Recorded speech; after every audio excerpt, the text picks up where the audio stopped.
السلام علیکم ناظرین، آپ دیکھ رہے ہیں کلیم کیسرانی۔ اس وقت ہم آپ کو لادی گینگ کے بارے میں تازہ ترین صورتحال سے آگاہ کرنے جا رہے ہیں۔ اس سے پہلے آپ سے گزارش ہے کہ ہمارے چینل کو سبسکرائب کریں، بیل آئیکن کو دبائیں اور اس کو لائک کریں۔ دوستو، 3-4 روز سے آپ سن رہے تھے کہ لادی گینگ کے خلاف ایک بہت بڑا آپریشن جاری تھا۔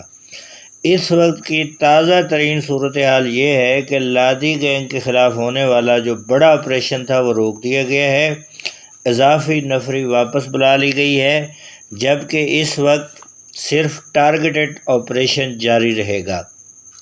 ناظرین، لادی گینگ جو ہے وہ محفوظ ٹھکانوں میں بھاگنے میں کامیاب ہو چکا ہے۔ ناظرین، لادی گینگ وہاں سے بھاگنے میں کامیاب ہو چکا ہے اور وہ محفوظ پناہ گاہوں میں جا کر فورسز کو دھمکیاں دینے میں مصروف ہے۔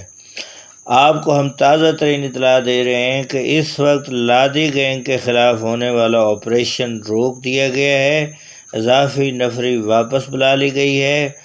یہ جو RPO کی جانب سے ایک بہت بڑا نوٹس تھا کہ ان کو گرفتار کیا جائے، اس وقت فورسز ان کو گرفتار نہیں کر پائیں۔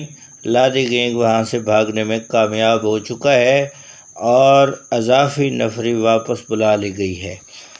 اور لادی گینگ کے بارے میں یہ خبریں آ رہی ہیں کہ وہ محفوظ ٹھکانوں میں، جن کے بارے میں بعض لوگوں کی رائے ہے کہ وہ بلوچستان میں داخل ہو چکے ہیں اور وہاں سے بھاگ چکے ہیں، اور وہ محفوظ ٹھکانوں میں جا چکے ہیں اور وہاں سے بیٹھ کر وہ سوشل میڈیا کا بھرپور استعمال کر رہے ہیں اور فورسز کو دھمکیاں بھی دے رہے ہیں۔ ناظرین، یہ تھی اس وقت کی تازہ ترین صورتحال۔